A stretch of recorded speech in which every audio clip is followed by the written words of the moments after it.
What's good, ladies and gentlemen? It's your boy Just Be Wise, and today we're gonna talk about the Atomos Ninja V. I think that's like Atomos? We talking about the Ninja V. Let's get it.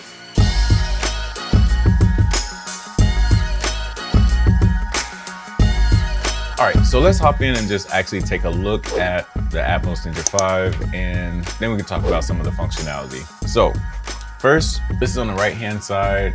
You see it has the power button here. You can plug a mic directly into it. You can monitor your audio.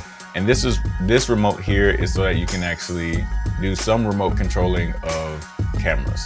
On the other side, you got your HDMI in, my cable's a little in the way, and your HDMI out. So now, I wanna show you some of the different functionalities. So first, one of the things that's super annoying to me on the other monitor that I have, that this makes it so easy. Let's say I want to punch in to see if I have focus.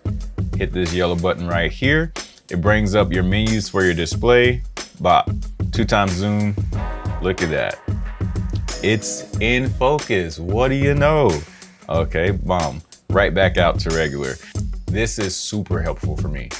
Oh, let me actually turn back to you guys. This has been super helpful for me.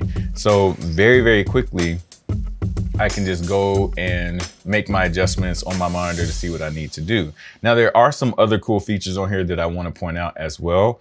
Like, let's go back into it. Let's say I want to shoot something for the gram or a quick story. I can just easily kind of like a framing, so I can see what it's gonna look like for 16:9, which is helpful when, you know, sometimes you wanna shoot something, you wanna see like what it's gonna look like when you're framed up.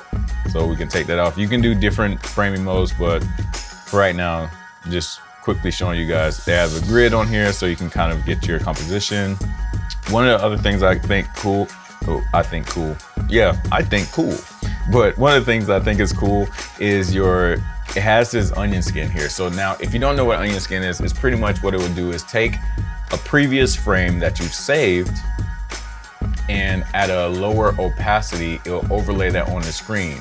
So when you're looking at your current shot, you can use that if you want to do something like, a lot of people use it for stop motion, but also if you want to do like a match cut, so you have a certain position that you have your talent in, you can then use this to get them in that same position, even if you're on a different shot. Now I want to go back to the monitor setting. So just so that we're on the same page, they have this red one. This button is for recording. Obviously, this one is grayed out for play. Can't see that right now because we're currently recording. The yellow one is your monitor and your monitor settings, and the blue is for like notes. So when I'm gonna come back to the yellow one, and then all the way over here, you can see these different sliders.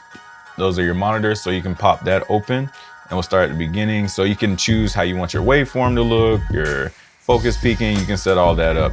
But I came over here because I want to talk about LUTs.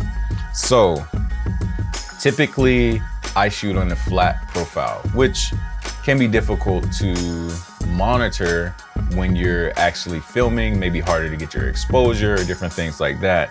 So when I'm doing that, I can actually pick a LUT that I want to use, and I can do one of two things. I can either just have this LUT show me what it looks like on this monitor, or I can have this LUT actually record onto the image that it's recording. Typically, I will have it just show me, but if I'm doing something like recently I shot a wedding and we did a same day edit, I had the Ninja record with the LUT, so I didn't have to try to color grade before, you know, it's the same day edit, so I needed something to show quickly at the reception. So that can come in very handy on things that need like an expedient turnaround. All right, so I do want to briefly as well go over some of the other internal settings that are in here, just really quickly, so you guys can kind of get an idea of what some of the other settings look like. Here is like the main input settings and stuff like that. I really don't come here and change pretty much anything. I did recently watch a video from Gerald Undone, and he was talking about some of the different settings here. One of the things he mentioned is the legalize setting. Yeah, just watch this video. He just said turn it on. and typically I trust Gerald Undone, so I turned it on. He had a long video explaining why.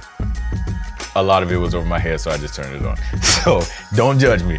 But some of the other things I do have on are like the trigger here. I have HDMI set to on, so when I record from my camera, it will automatically start recording here.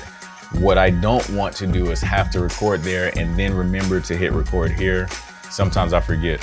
So it is set up that as soon as I hit recording here, it realizes it's recording, and then bada bing, bada boom, both are recording, which is great for me. Okay, this is something that I think is cool as well. So you can actually dial in on here what the name of your footage is gonna be called when you're recording inside of here. Now, obviously, again, it's not gonna affect what your camera's doing, but when you're recording here, and you can change each take or each shot or each scene, so you can kind of use this the same way you would use a slate. So this, I think, is actually pretty helpful. I do wish, though, it was easier for you to type. It has touchscreen. Why not just have a touchscreen keyboard in there somewhere? It's kind of annoying to type in there because you gotta like scroll through the letters. That's pretty annoying. That was just a quick rundown of a lot of the different settings. If you guys do want to know detailed, like how I set up my Ninja with my Sony A7iii, feel free to let me know in the comment section down below. Before I start to talk about the comment section, I do want to talk about how this thing saved my life on a shoot. So there was a, like I mentioned, I did a wedding recently and I had to do a same day edit. First, it saved my life because all I had to do was take the clips that I wanted, like my best however many clips, 2 minutes of clips, and just put them in my timeline. So what I did was just take my SSD, I made a Premiere project on my SSD and just worked from there. I edit straight off the drive. The clips were already colored, and then I was able to go ahead and export also onto this drive. That is important because, let me tell you, very annoying. For whatever reason, the laptop I was working on, the HDMI the HDMI port just decided to stop working. Wouldn't connect, couldn't show the video. But this has an HDMI out. Since I saved my end project on the SSD, I was actually able to play my end project and loop it on the Ninja. So I was able to not only play and loop this one project that I worked on, but then I was able to send it out so that the wedding party and everyone could see the same day edit. That saved my life. Because if I wasn't able to do that, then I wouldn't have been able to show the same day edit and they wouldn't have got what they paid for. So thank you, Ninja, because came in clutch. That was, it was scary there for a little bit.